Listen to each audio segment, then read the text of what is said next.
Türkiye İçki İşler Ministri Süleyman Soylu 15 fevral İçki İşler Ministerliğinin organ to'g'rida Uyg'urlar haqida bayonot e'lon qildi. Süleyman Soylu bayonotida Uyg'urlarning Turkiyada hur, erkin yashayotganligi, ularga mangulik turish ruxsati, garajdonlikqa qabul qilish, ko'chmanlar idorasiga ishlarda alohida imtiyoz bilan muomala qilinayotganligini bildirgan. O faqat Turkiyaning ota-onasiz qolgan farzandlarga ega bo'lish, ularning ta'lim-tarbiya masalalarini hal qilish qatorliq ishlarda yordam qilayotganligini bildirib, bu ishlarda qo'limizning ko'ksimizda bo'lishi, millatimizning esinligi, qarindoshligimizning natijasidir degan.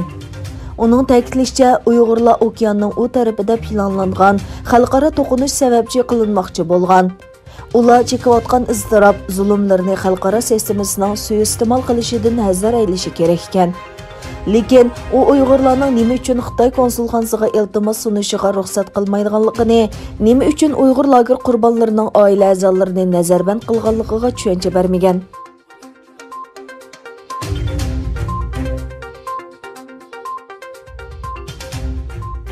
Türkiye Köçmenler Baş İdaresi Twitter hesabida e'lon qilgan bayonotida 11 Uyg'urning Xitoyga qaytarilganligi to'g'risidagi ayblashni rad qildi.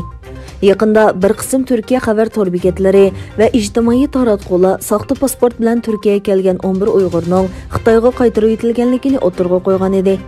Bayonotda İstanbul Atatürk aerodromi orqali kelgan 11 kishining Uyg'ur ekanligi aniqlangandan keyin 2018 yili 12 oyning 29 kuni Tashqi ishlar ministrligining yo'l yo'riqi bilan chegaradan kirganligi o'tirg'a qo'yilgan.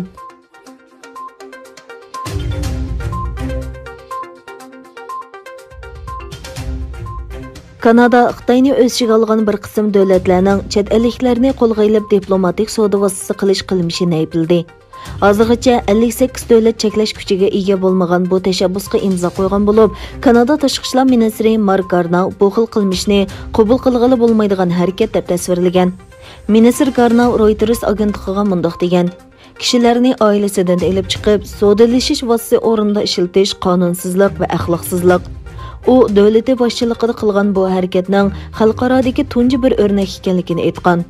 Bu tashabbusga qatnashgan davlatlar Yaponiya, Angliya, Avstraliya va 27 Yevropa ittifoqi a'zosini o'z ichiga oladi ekan. Kanada Amerikaning talabi bilan Huawei shirkatining moliya amaldori Meng Wanzhou'ni qo'lga olgandan keyin Xitoy 2 nafar Kanada fuqarosini qo'lga olgan va bu ikki davlat orasida uzunga so'zilgan jiddiychilik paydo qilgan edi.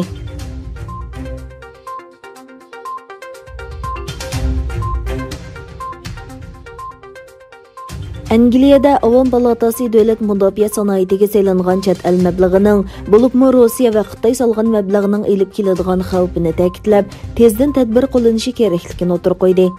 Jasuslik faoliyatidan xavfsirgan parlament a'zolari bu kun sayin ko'payayotgan bu ahvolga bek kechikishdan burun oldini olish tadbirlarini qo'llanishi kerakligini o'tirib qo'ydi va ular duch keladigan xatarning darajasini tushuntirdi. Avam palatasi mudofaa tarmoq komiteti Angliyada mudofaa sanoati bilan shug'ullanadigan 9 shirkatning yaqinqi yillardan buyon Xitoy shirkatlari tomonidan setib olinganligini, buning ichida Angliya va Amerika qurolli qismlari boshqaradigan Amerika F-35 urush aeroplanida ishlatiladigan Tokyo'li taxtasini besib chiqargan shirkatni o'z ichiga oladiganligini ko'rsatdi.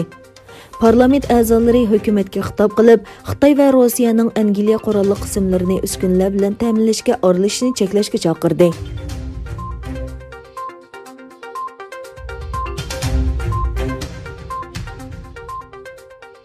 Xitoyning Yunnan o'lkasidagi Mingzhou milliy yezasining Wingding kantiga joylashgan 400 yillik tarixi bor qadimiy mahalla kuyib kul bo'lgan. Doiralarning bildirishicha 14-yilda yuz bergan ig'ir o't oftida samandan yasalgan uylarning hammasi kulga aylangan bo'lsa-mu, lekin o'lim yetim ko'rilmagan. Egilanishicha, Vazo nomli osonliq millat yashaydigan Wingding kantining 400 yildan ortiq qabila tarixi bor bo'lib, muhim sayohat nuqtalarining biri ekan.